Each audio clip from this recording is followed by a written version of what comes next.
I should have maybe started the video after I looked up the nominations. We'll get there, we'll get there. Come on, how hard is it to find the nominations? There we go, boom. Hey everybody, today we are going to be discussing the 2024 Oscar nominations, yay. So typically, because of the type of videos that I do, I get a lot of questions about the Academy Awards every single year, and most of the time I ignore it. I decided not to ignore it this time, and I'm not sure why that is, just because the Academy Awards and that type of thing is not really my field. If you want to go to the YouTube channels that really can discuss why something was nominated, why something was snubbed, such and such, the politics of Hollywood, you know, watch Be Kind Rewind. She has a great channel and does that stuff wonderfully. But yeah, the Hollywood elite world, it's something that obviously I always keep in my peripherals, and I've talked about it on this channel, but I tend to like to focus more on the art itself, the movies, and kind of just discussing them on my own. I made a video, I think a couple years ago, where I talked about why the Academy Awards don't matter. And I still strongly stand behind pretty much everything I said in that video. I believe Hollywood is running on fumes at this point, and it's very sad to watch, but you know, it keeps chugging along, so here we are. I don't watch the show just because it feels like a glamorized PTA meeting with like celebrities. So I typically will catch the highlights the next day. People will tell me what kind of shocking stuff happened. I'll watch some of the speeches. But what I do like to do is kind of predict who I think is going to win and then check the results the next day just to see how right I was. And a lot of people ask me who I would pick to win. It's like, now that is something I could get behind. What if I was in charge of the Academy Awards? Like Siskel and Ebert, if we picked the winners. So I figured what I'd do here is I'm just gonna go through some of the main categories. I'm not gonna do like sound design and sound editing, that type of stuff, but I'll just go to the main categories and I'll talk about who I would have liked to see win and who I think is actually going to win. Here we go. We'll start with Best Picture. American Fiction, Anatomy of a Fall, Barbie, The Holdovers, Killers of the Flower Moon, Maestro, Oppenheimer, Past Lives, Poor Things, The Zone of Interest. Yeah, I haven't seen every movie, and that's another thing I should say. I haven't seen every movie that's nominated, and I haven't seen, you know, like a lot of the performances I'm going to talk about. So I'm really just talking about the things that I have seen, obviously. But based on what I have seen, I'm going to give it to Oppenheimer, as in that's what I would pick, and that's actually what I think is going to win. And it's very rare that the Academy and I actually agree on something, but yeah, that's how I think it's gonna go. And it was one of those situations when I was sitting there watching Oppenheimer in the theater during the whole Barbenheimer craze, and I just remember thinking, yeah, I think this is his time. This is Christopher Nolan's time. And he's been snubbed so many times, and this just felt like a culmination of all the different things in his career, but really amounting to something truly ambitious and provocative and special. You're just sitting there, you're seeing everything harmonized for once. I struggle a lot with Christopher Nolan, as people know who have watched this channel before. Visually, thematically, technically, just nothing ever materializes for me. It always feels quite clunky, and yet here I felt like it was really soaring beyond my expectations. And it just stood out to me as one of the great achievements of the year. And yes, I just thought to myself, I can see Christopher Nolan having a good shot at, like, you know, Best Director. I can see Oppenheimer possibly winning Movie of the Year. And I also saw Robert Downey Jr. get nominated as well, and probably winning. And that is a good segue into the Best Director category. We have Jonathan Glazer, Zone of Interest, Yorgos Lanthimos, Poor Things, Christopher Nolan, Oppenheimer, Martin Scorsese, Killer of the Flower Moon, and Justin Triet, Anatomy of a Fall. And yeah, like I said, I think it's going to go to Christopher Nolan. I kind of think it should go to Christopher Nolan, and he really is, you know, kind of our great auteur director, where he's the last one who can make a movie like Oppenheimer and it destroys at the box office. So I think that's really cool. Best Actor in a Leading Role, Bradley Cooper, Maestro, Colman Domingo, Rustin, Paul Giamatti, The Holdovers, Cillian Murphy, Oppenheimer, Jeffrey Wright, and American Fiction.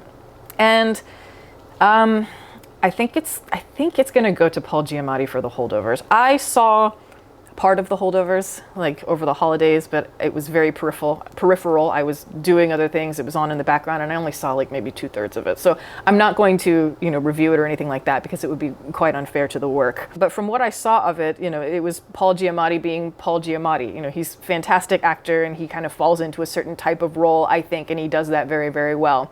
And I just got the sense that The Holdovers and the recognition he might potentially get for it is going to be more of like a career Oscar. It's going to be for all the work that he has done up to this point, thanking him perhaps, and maybe kicking themselves for not nominating him more in the past. I don't know, but that's just the sense that I get.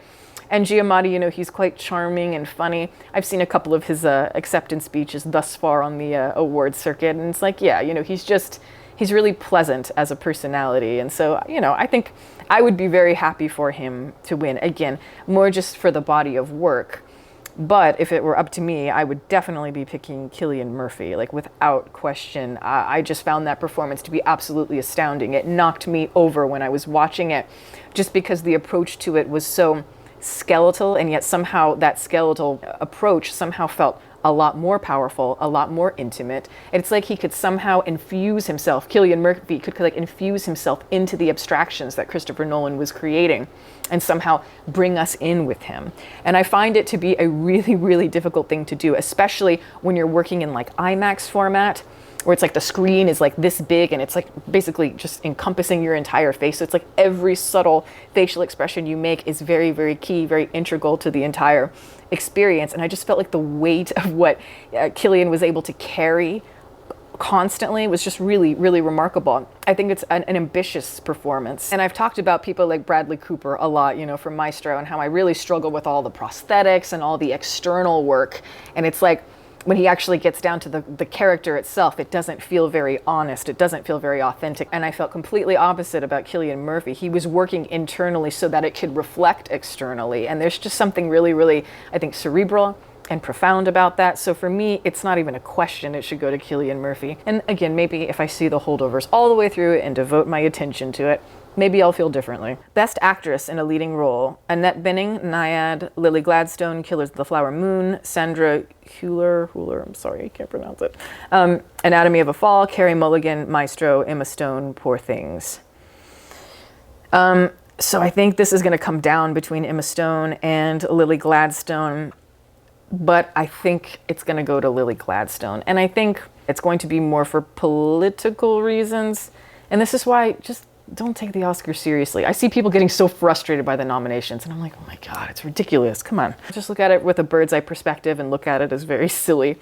But yeah, I saw Lily Gladstone's Golden Globes performance, her Golden Globes speech, and yeah, she was doing all the right things, doing all the industry speak. She's really talking a lot about, her Native American heritage, and she's speaking the language. And oh, trust me, that is music to the Academy's ears. That is how you play the game, and she is playing the game. I saw that speech and I thought, oh, she could take this. The same way that Michelle Yeoh did, talking about, oh, finally, a woman who looks like me can get an Oscar nomination and all those sorts of things, playing into the Asian politics. And not to say Lily Gladstone didn't give a great performance. I thought it was a phenomenal performance. I thought she completely stole the movie from Leo DiCaprio, from Robert De Niro, from basically everybody in the movie. She was just such a powerful, perceptive presence. And I remember seeing Killers of the Flower Moon and thinking, gosh, this is probably going to be one of the best performances of the year, and she's probably going to get a major nomination and be a major contender. But the women's performances this year have just been so strong that, weirdly, Gladstone has kind of gotten lost in the shuffle for me when I look at the rest of these nominations. Anatomy of a Fall, I thought that was an extraordinary performance. Maestro, Carey Mulligan, I mean, she carried that film. I thought the film was really mediocre except for her. So for her to bring the movie out of that slump in the way that she did, with the spark she did, I felt she fully transcended to movie star. And yet when I look at all of these performances, I didn't see Annette Bening's performance, but when I look at all the performances, without a question, I would pick Emma Stone. I just think it's on another level compared to the rest of these performances. I feel like Emma, she really graduated to movie star when it came to winning her Oscar for La La Land, but here she's really pushing. And she's pushing into territory that reminds me of the great European actresses.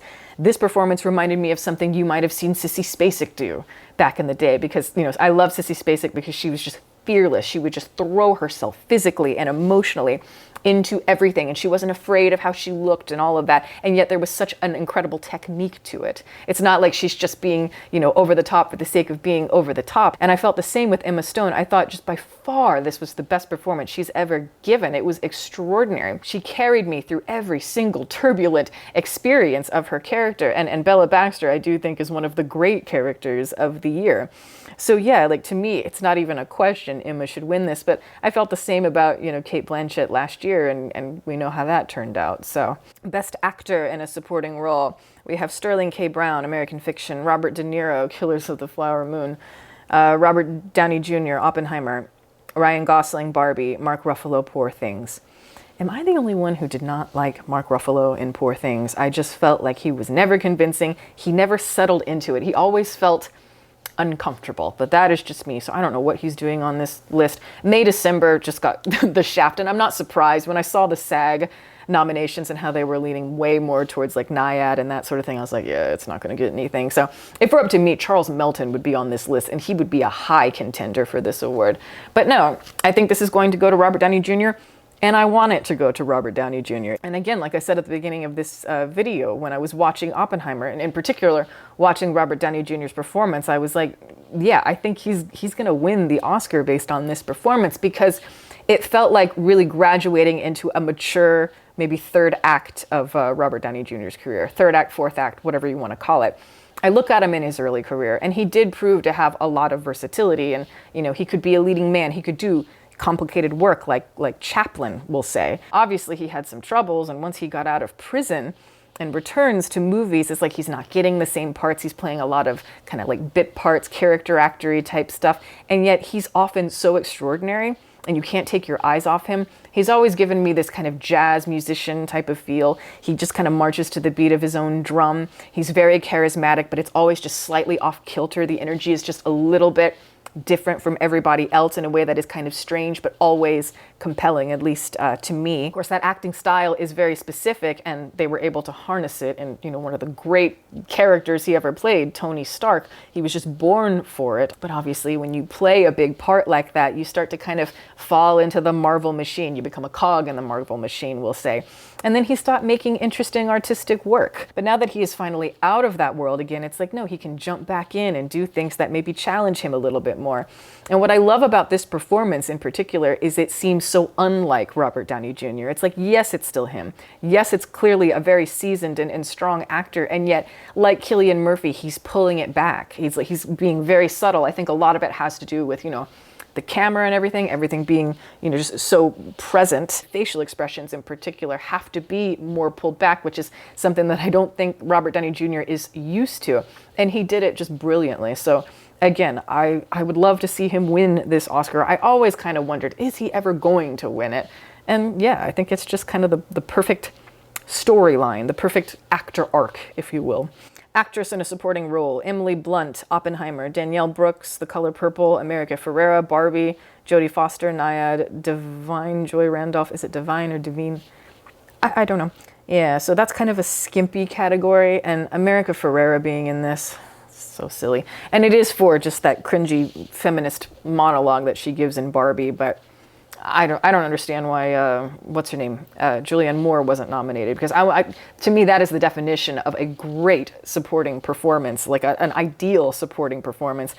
So yeah, I think she should have been on this list, and she would have been the one that would win, in my opinion. But she's not here, and I haven't seen a lot of these performances, so this one feels a little bit unfair, but I'm gonna go with, I guess, Emily Blunt in Oppenheimer. She's always been a strong actress, and I think the female parts in Oppenheimer, while they're quite small, they're very meaty. It's like every moment with them counts, and I think they really provide some pathos, especially for, Cillian Murphy's character.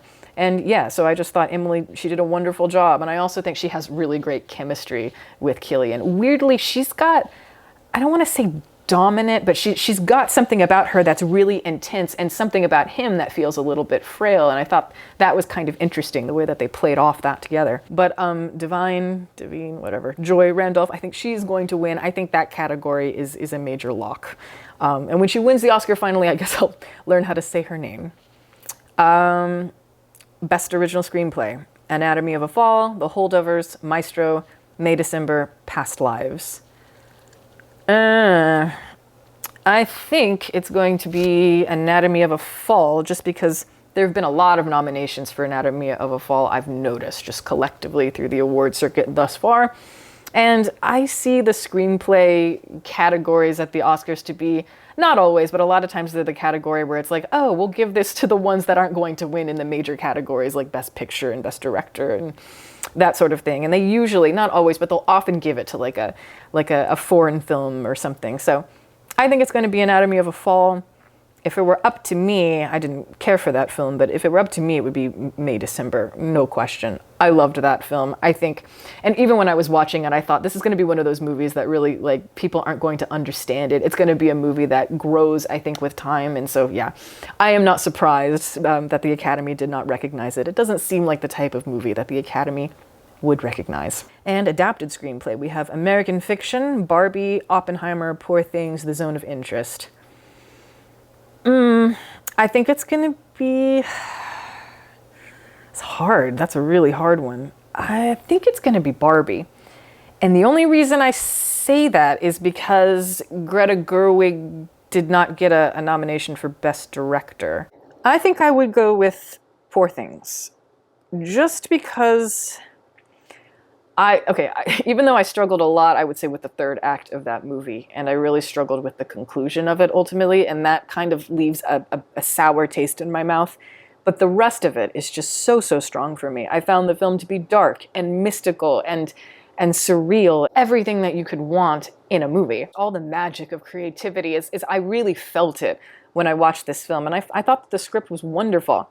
It's very funny. It's one of those scripts that, you know, you want to watch the movie again because you know you missed a lot. And so, yeah, I think that's the one that I'm going to go with. Christopher Nolan is not somebody I think should ever really win a screenplay Oscar. That's just my opinion. It's just, I've always found that to be one of his weaker points. But again, I think Oppenheimer was one of his stronger scripts. So, you know, I could see that potentially winning. But yeah, I think it actually will be either Barbie or American Fiction. And the only reason I'm saying American Fiction, I haven't seen it, but again, there's always that one movie that kind of swoops in for political reasons. And, you know, again, it just, like, when you look at the trailer for it, you're like, this seems like the kind of movie that Hollywood would be exploiting for the Academy Awards. Maybe it's a great movie, I don't know. But as I said at the beginning, I'm just guessing a lot of the time here. I don't know a lot about the ins and outs of Academy voting and that kind of thing. There are a lot of YouTube channels on here that specialize on Oscars and could tell you all that type of stuff. So again, just watch that. But if you just want a sense of what I think's gonna win instinctually, there you go. But more importantly, what I wish would win, because that is what's important. It's my channel. So yes, those are the main categories, the main nominations that I felt like talking about. And let me know what you guys think. What would you pick and what movies do you think are gonna win? Go ahead and share it if you feel like it. And that is the video. Thank you guys so much for watching. I'm going to plug my website. As always, I am an artist and I do commission portraits and I sell prints of my work. If that's something that you're interested in, you can always go to the website below. And if you have a question about a commission or a print, you can email me. My email is in the description box below as well. Also, I'd like to give a shout out to my patrons who are great. Guys, thank you so much for your support and welcome to all the new members. If you are interested in supporting, the link for that is below, as well as the rest of my social media information. You can watch my videos here and you can subscribe if you'd like. Catch you next time.